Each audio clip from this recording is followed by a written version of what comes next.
परा रानी पंडा I love you सदरे तुमको भल पाऊँ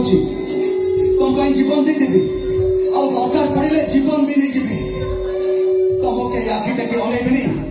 कि बड़ पटिए पते कथा भी कहबे शुण मो कथा टे शुण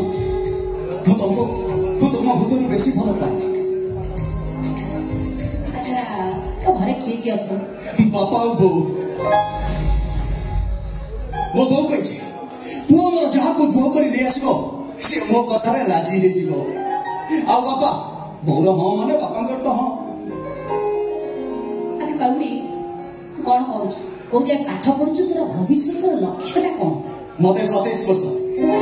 मुझे अच्छी मेडिसिन रिप्रेजेंटेटिव 6 लाख पढ़ा नाम आ भविष्य लक्ष्य हूँ रानी पंडार स्वामी हेबी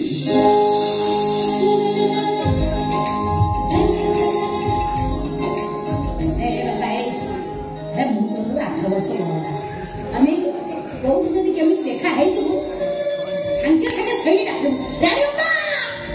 आज रखुनी आसो रखते दो आमे मूवी आसो ठीक तो अगर आज्ञा वाली पड़े ना ना ना अरे मु तुमको भलो पाउची तुमको ही बाहाबी देखो तो तुम मना कर दबो सत कहू मु सुइसाइड कर देबी ता छडा भलो पाइबरे बड़ सिनेमा कोन अछि अरे हिंदी सिनेमा रो बड़ बड़ हीरोइन माने सानो सानो हीरो मानक सेलिब्रिटी मानक बाहर चंदी ना नहीं जब ऐश्वर्या अभिषेक क्रिकेट रे सचिन अंजलि ता छडा हम पोथी पुराण रे भी अछि बलभद्र और रेवती मु सत कहू मैं तुमको बहुत भल पाए हो जानिली कि झिल बहुत भल पाऊ